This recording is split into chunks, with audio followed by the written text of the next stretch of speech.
ادھر سے وزیر قانون اعظم نذیر تارڑ صاحب آئے ہیں، انہوں نے کہا جی اس بل سے تو ہمارا کوئی تعلق ہی نہیں ہے، یہ تو بل ہم نے مستقل طور پہ ڈراپ کر دیا، یہ تو لیڈرشپ کی مرضی کے بغیر آیا تھا۔ تو یہ حال ہے۔ اب اعظم نذیر تارڑ صاحب اس سے دوڑ گئے ہیں، جبکہ یہ دونوں کا ملی بھگت پلان تھا جو کہ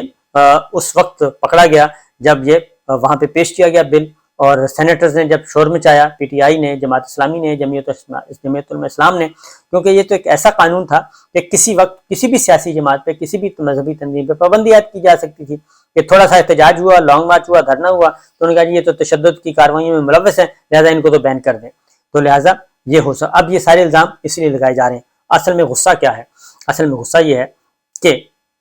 وہ یہ ہے جناب کہ کیئر ٹیکر سیٹ اپ، اس پہ لڑائی بڑھ گئی ہے، اور نہ صرف لڑائی بڑھ گئی ہے بلکہ حالات کافی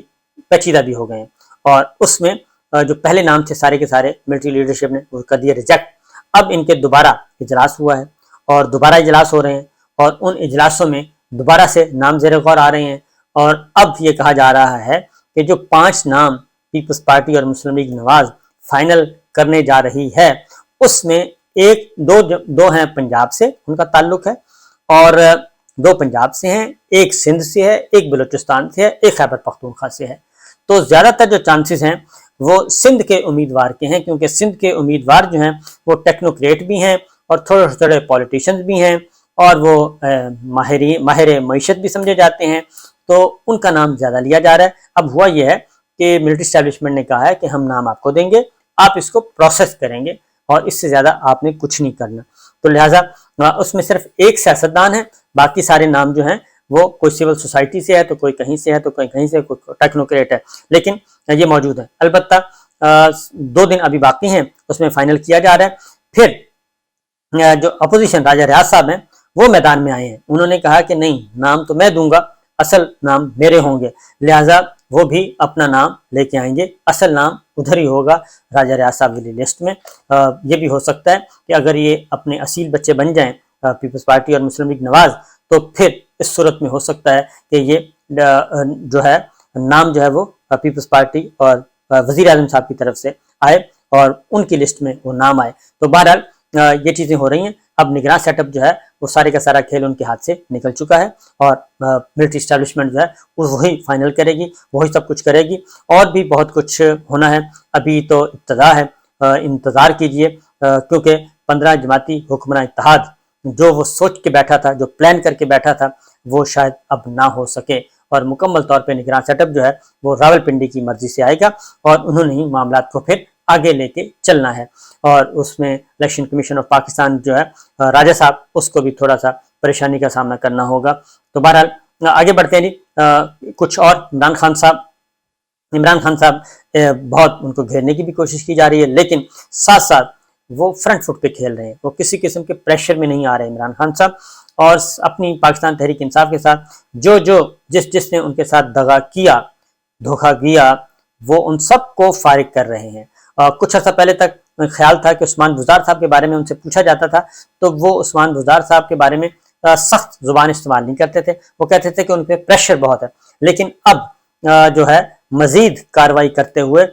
پاکستان تحریک انصاف سے مزید 22 باغیوں کو، بے وفاؤں کو کچل دیا ہے انہوں نے، اور لوٹا کریسی پہ مکمل طور پہ وہ کہتے ہیں لوٹے مجھے منظور نہیں ہیں، لوٹے بھی نہیں منظور، اور جو بے وفائی کرتے ہیں، جو مشکل وقت میں پارٹی کو چھوڑ گئے، وہ بھی نہیں، اب صرف وہی چلیں گے جو قربانیاں دیں گے، جو منشور کے ساتھ کھڑے ہوں گے، جو مصیبت کے وقت بھی، اچھے وقتوں میں بھی پارٹی میں رہیں گے اور برے وقتوں میں بھی رہیں گے۔ تو صورتحال یہ ہے کہ 22 لوگوں کو، ان سب کا تعلق جنوبی پنجاب سے ہے، اور اس میں سب سے بڑا نام جو عمر ایوب خان صاحب نے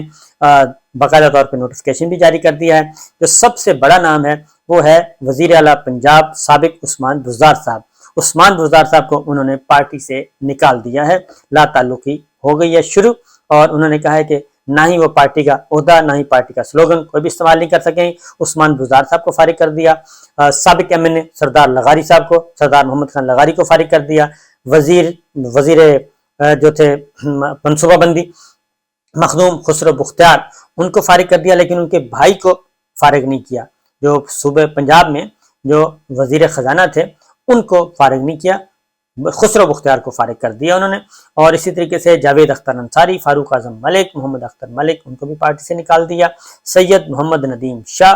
ابتشام الحق، بہاول خان عباسی، سبین گل کو بھی نکال دیا، میاں محمد شفیع، سید محمد اصغر شاہ، ان کو بھی نکال دیا، میاں طارق عبداللہ کو بھی نکال دیا، محمد افضل کو بھی نکال دیا، احسن الحق، سلیم اختر، محمد ظہیر الدین خان کو بھی نکال دیا، سلمان خان گدو کا بھی پارٹی سے نکال دیا گیا، اکرم کانو اور محی الدین، اکرم کانجو ہوں گے یہ، محی الدین سلنگی، مخدوم افکار الحسن اور راجہ محمد سلیم کو بھی پارٹی سے نکال دیا۔ اس طریقے سے 22 لوگوں کو پاکستان تحریک انصاف سے نکال دیا گیا اور تمام لوگوں سے اب پارٹی کا کوئی تعلق نہیں ہے۔ تو خان صاحب جو ہیں وہ مسلسل صفائیاں بھی کر رہے ہیں اور لوٹوں کو بھی فارغ کر رہے ہیں اور اپنی جنگ بھی لڑ رہے ہیں۔ تو عمران خان صاحب کے بارے میں انہوں نے ایک بات بتا دوں کہ انہوں نے واضح طور پہ کچھ 2-3 باتیں کی ہیں اور انہوں نے کہا ہے جی کہ مجھے یہ جیل میں ڈالیں یا ڈسکوالیفائی کریں تو پاکستان تحریک انصاف جو ہے، میری پارٹی جو ہے وہ بھرپور طریقے سے ہر صورت میں انتخابات میں حصہ لے گی اور 75% ووٹر اس وقت پاکستان تحریک انصاف کے ساتھ ہیں اور پاکستان تحریک انصاف الیکشن جیتے گی اور حکومت بنائے گی، لہٰذا اس میں کسی کو شبہ نہیں ہونا چاہیے۔ اور انہوں نے یہ بھی کہہ دیا کہ یہ خواجہ آصف صاحب ہوں یا شہباز شریف صاحب ہوں یا کوئی اور مسلم لیگی، یہ جتنی بھی گفتگو کر رہے ہیں، اور اسحاق ڈار صاحب یہ جتنی بھی گفتگو کر رہے ہیں ماضی کے حوالے سے، تو یہ ثابت کر رہے ہیں کہ رجیم چینج آپریشن واقعتاً ایک سازش تھا، ایک مداخلت تھی اور ان کو غیر آئینی اور غیر قانونی طریقے سے ہٹایا گیا، یہ انہوں نے کہا ہے۔ اور دوسرا ایک اور بات بھی انہوں نے کہا ہے کہ نگراں وزیر اعظم جو ہے وہ امپارشل ہونا چاہیے، اسحاق ڈار صاحب اور اس طرح کے لوگوں کو تو سوال ہی پیدا نہیں ہوتا کہ قبول کیا جائے، لہٰذا عمران خان صاحب بھی کہیں نہ کہیں آن بورڈ ہیں کہ اگلا جو نگراں سیٹ اپ ہے وہ اپوزیشن، ریئل اپوزیشن تو پاکستان تحریک انصاف ہی ہے۔ وہ الگ بات ہے کہ وہاں پہ ایک لوٹا گروپ بیٹھا ہے اور لوٹا گروپ لیڈر آف اپوزیشن کی سیٹ پہ وہ انجوائے کر رہا ہے، تو راجہ ریاض صاحب نے بھی ایک لسٹ دینی ہے پرائم منسٹر کے لیے، کیئر ٹیکر سیٹ اپ کے لیے، تو بہت سارے لوگوں نے شیروانیاں سلوا لی ہیں، تو دیکھنا ہے کہ کون سی شیروانی، کون سا خوش نصیب جو ہے وہ شیروانی پہن سکے گا اور باقی سب کی شیروانیاں ضائع جائیں گی، کیونکہ بہت ساروں کو لالی پاپ بھی دیا گیا ہے اور لارے لپے بھی لگائے گئے ہیں، لیکن بہرحال